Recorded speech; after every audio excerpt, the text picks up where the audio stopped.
What's up, everybody? Hope you guys are doing well. And I want to make another video here, kind of looking into a league-wide trend that I briefly mentioned in the video that I made about Geno recently. So I've already seen that video.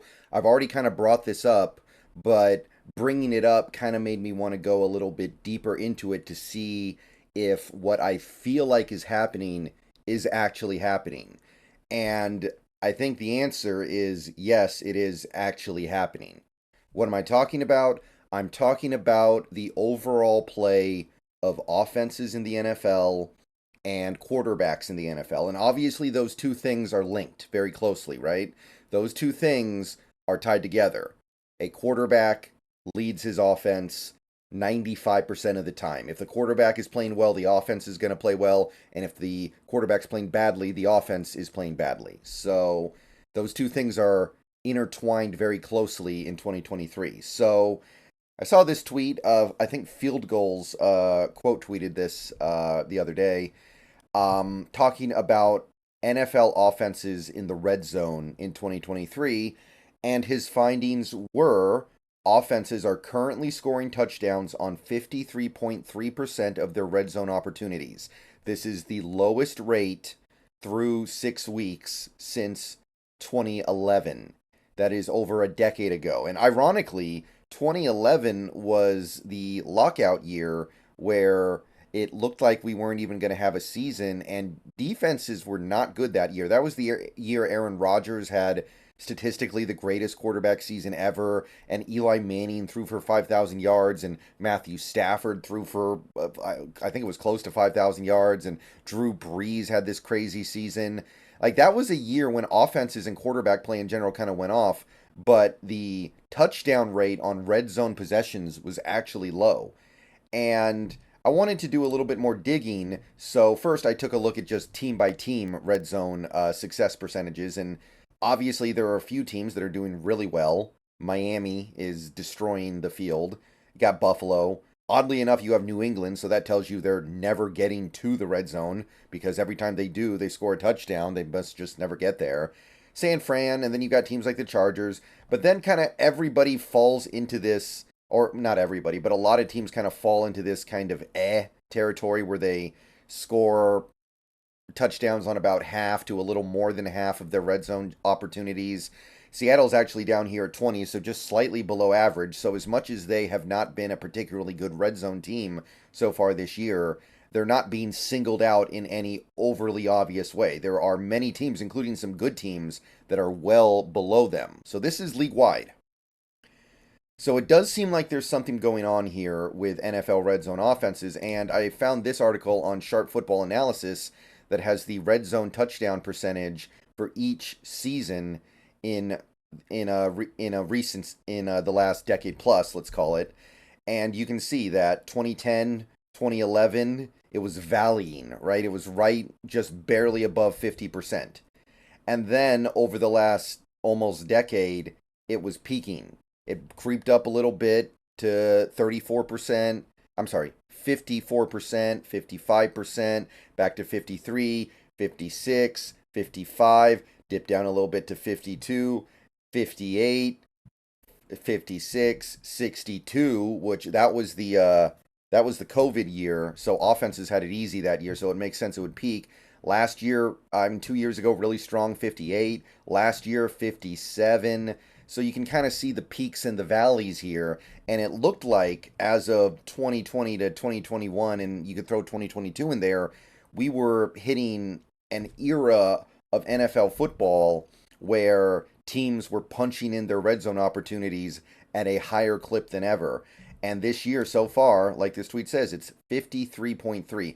I think this doesn't account for Monday Night Football, but Monday Night Football, the Cowboys-Chargers game, is not really going to do this that many favors. Both teams left red zone opportunities on the table. If anything, this number is probably a little bit lower now. It's probably around 53%. So that would be one of the lowest numbers over the last decade. In fact, only 2017 would be lower than that. So there is definitely a little something going on with red zone offense in the NFL right now. It's not where it's been, it's not where you expect it to be. And this is, of course, intertwined with the play of quarterbacks in the NFL. So, kind of piggybacking on this point, where teams are not cashing in on their red zone opportunities very well, we kind of regressed back to the lowest levels that it's been at over the last decade plus. I was thinking about this yesterday and I wanted to do some research to see if it is the case. It feels like quarterback play is at a little bit of a valley, which is weird because of all these monster contracts that these quarterbacks keep signing. So I wanted to do some research to confirm it. And I spoke about this a little bit in the Geno Smith video, but I want to actually dive deeper into this idea that we are either 6 games or 5 games into the season, depending on which team you're talking about. So every quarterback that we're talking about here has played 6 games at most. And it feels like pretty much every single quarterback, even the elite of the elite, has had at least one really bad game.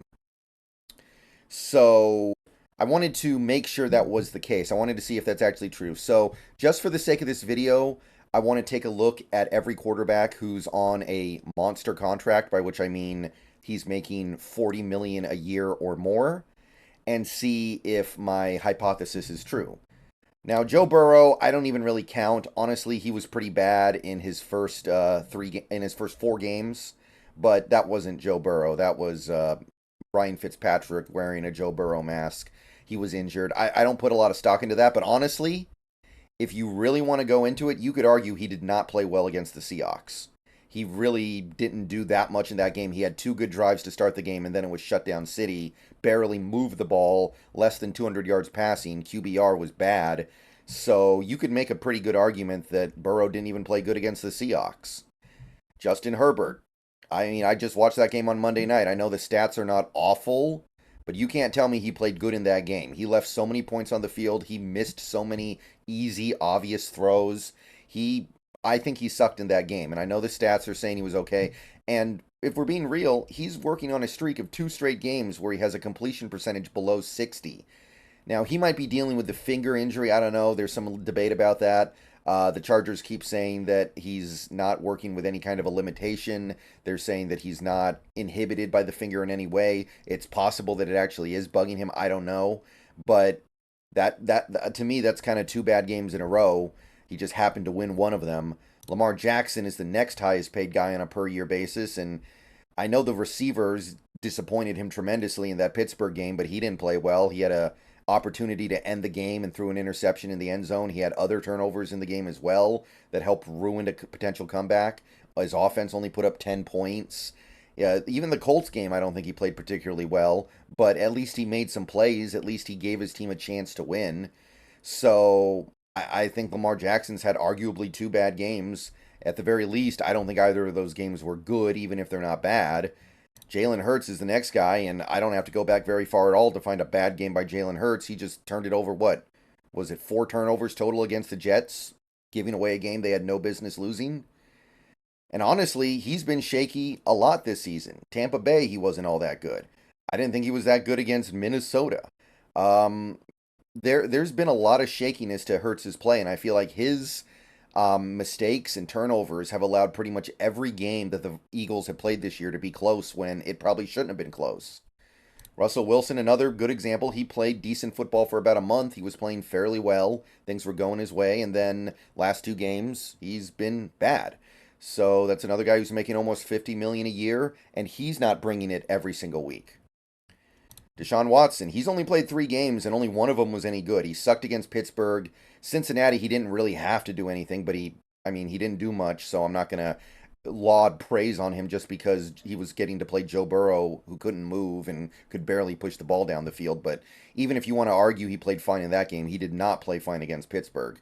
So he's not really delivering. Pat Mahomes, honestly, I think he sucked against the Broncos. That's a terrible defense. He didn't even put up 20 points on him. He kind of got bailed out on a second interception in that game. And then the Jets game, he was bad there too. He got bailed out by another call where I think it was maybe the correct call, but he was just kind of throwing it up there and hoping that things would work out. And he was very lucky he didn't get tagged with his 3rd interception of what was a close game, that if that interception stands, it might cost them the game. So He's had bad games. Josh Allen, I mean, that's an easy one, right? You go back to week 1, he sucked out loud against the Jets, and if we're being honest, he was not good against the Giants either. They just won the game because the Bills' defense held it down, but Josh Allen did not play well against the Giants in particular either. Dak Prescott, that's an easy one. Just look at what he did against the 49ers. Awful game, maybe the worst game of his career. Matthew Stafford, he was bad against the Bengals, very winnable game, and he turned it over too much and wasn't able to get things going until, honestly, garbage time. I don't think they broke the end zone until it was basically garbage time. Daniel Jones, has he had a good game yet? I mean, the answer is yes. He had one good game, but every other game he's been bad to ineffective in. So by the way, this is another $40 million quarterback. And that's actually all of them. You could go on to guys like Derek Carr. You could go on to guys who are making close to 40 million a year, but you would find similar results. We are at most 6 games into the season, and every quarterback feels like they're just giving away opportunities to easily win games if they just play up to their standard or up to the standard of any good quarterback. It feels like there's just inconsistency in this league right now, and if you want to keep going, like you want to take a look at a guy like a Brock Purdy who just played a bad game against the Browns. You want to take a look at a guy like a CJ Stroud who's had a couple of shaky games. I'm not really going to talk about those guys. Those guys are on rookie contracts. They're young. Like, they have a right to have bad games. It is completely understood and expected those guys are going to be bad from time to time. I'm talking about the veterans who are getting paid such that their consistency should be the thing that defines them. And it sure feels like in previous years, there were quarterbacks that you could count on to bring it pretty much every week. And right now, we're not seeing that. I'm seeing it from really 2 quarterbacks in the entire league so far this season. First one's Tua. He's the runaway league MVP right now, and you can argue, honestly, he was not good against Buffalo, but I don't think he was bad. So maybe you would say, hey, Buffalo, if that's the worst he's doing this season, he's doing really well, and you'd be right, but that's certainly at least debatable, right? His team got blown out. His team got they mopped the floor with him. He had an interception, but it's not really that bad of a game. So I would say Tua brings it every week. And honestly, Jared Goff is bringing it every week. He's played good. He's done his job in every game so far this season for the Detroit Lions.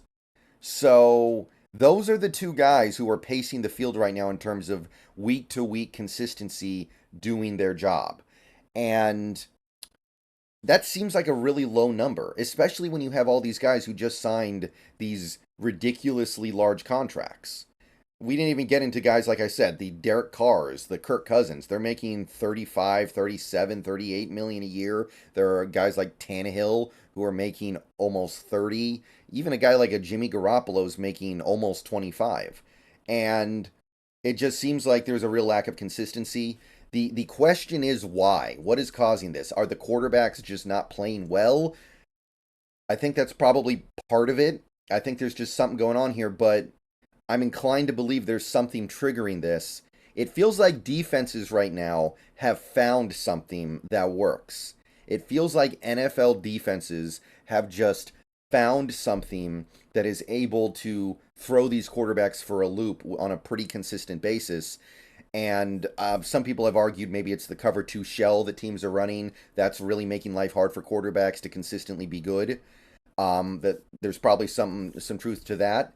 And it seems to me that the important thing as a quarterback right now is to be willing to consistently take what the defense gives you. If you are not willing to take what the defense gives you every single time you drop back and you're trying to force things, you're just going to get yourself into trouble. And I feel like quarterbacks need to catch up on that. And we're getting there. That's why you see so few NFL offenses predicated around the deep ball and trying to hit big plays. But it feels like this is a league-wide trend. And I know that this video is going to somewhat come across as me saying it's okay that Geno's had a bad game or two because these other quarterbacks have had bad games too. And that's not really what I'm going for here because I'm not a big fan of doing stuff like that. But there is some league-wide trend here that is driving these veteran quality quarterbacks to just not be consistent from game to game. And it's hard to figure out exactly what it is, but it exists. Let me know what you guys think. I'll see you guys later. Go Hawks.